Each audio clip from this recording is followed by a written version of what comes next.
Nasaan na si Ada? Dani ka.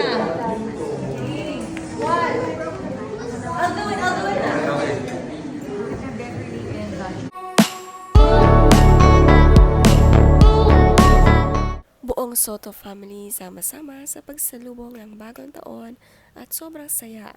Napakarami nga nila kasyang-kasya sa bahay ni Vic Soto. Nandito ang pamilya ni na Christine at Oyo. Hindi na nga nagkasya sa sofa sa sobrang laki ng pamilya. Ganito nga kasaya ang pamilya kapag marami.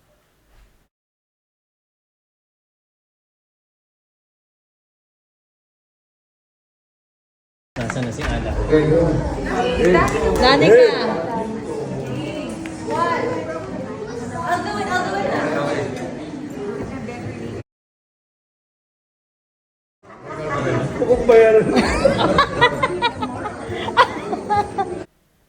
Si Vic Soto nga at Pauline Luna nakaisip ng palaro sa gabi ng New Year's Eve para naman pampagising sa pag-aantay sa bagong taon.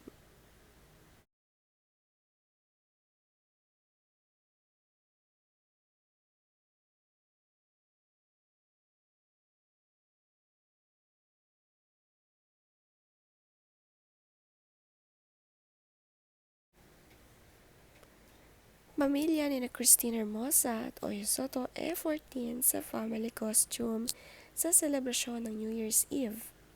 Nakakatuwa nga sila'y nag-costume tungkol sa sports na hindi nga nila nilalaro. Ang ganda nga ng anak na babae ni Christine na si Andrea nakasuot ng pang-basketball.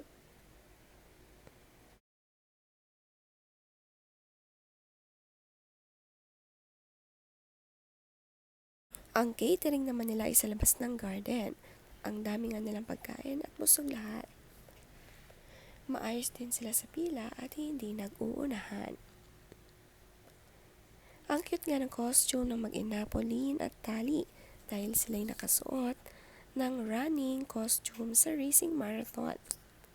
Si Mochi naman ay balerina ang suot.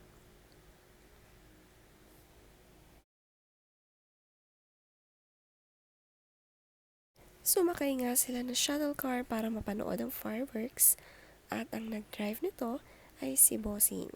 Mas malapit nga sa panooran ng fireworks, mas maganda.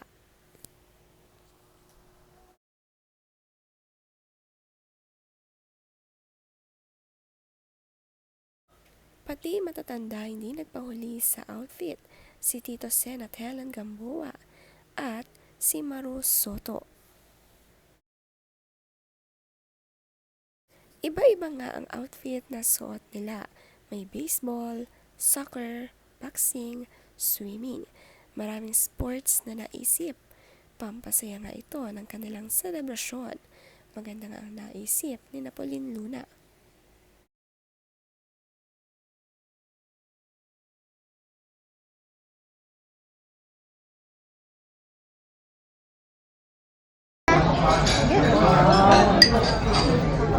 Yeah, you can have more, but finish that first.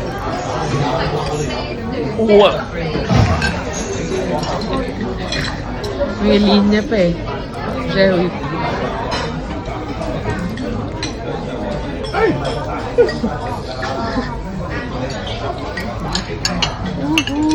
Surprise! Where did you get that from?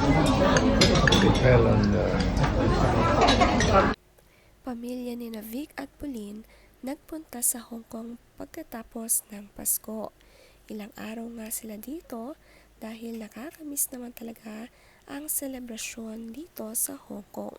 Kumain sila ng mga Chinese food.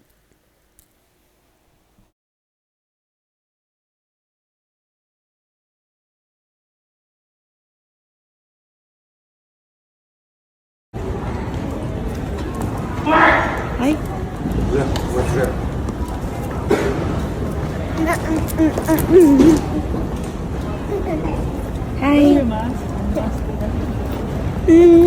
Sa kalakaran itong si Bossing at nakakaya pang mag-travel ngayong holiday season at maraming ang tao ngayon sa ganitong holidays.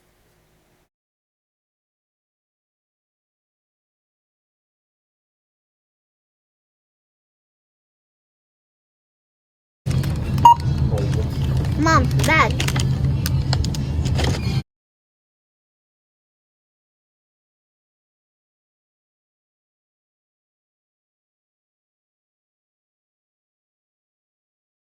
Very good.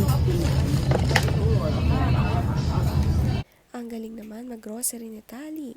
Namili nga siya sa Hong Kong bago umuwi. Self-service nga at proud ang Mami Pauline sa'yo, Tali. Napakasipag na bata.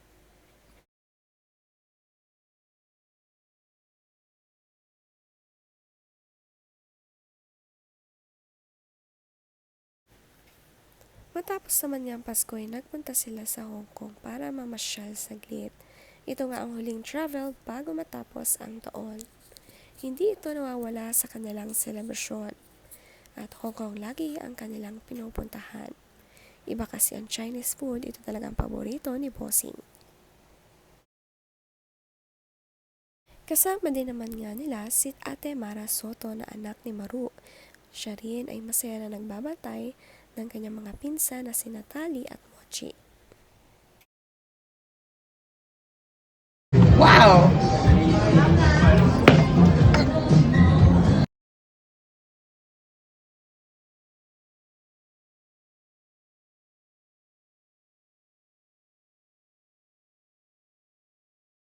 Sa caption ni Pauline Luna, sabi niya, Hello 2026, stepping into this year with gratitude, joy, and hope for more love, more laughter, and endless blessings.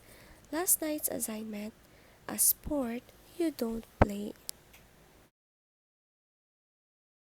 Lahat nga ay natuwa sa pina-assignment ni Pauline Luna sa Soto family. Lahat ay talaga nakisali sa costume na sports na hindi nila nilalaro.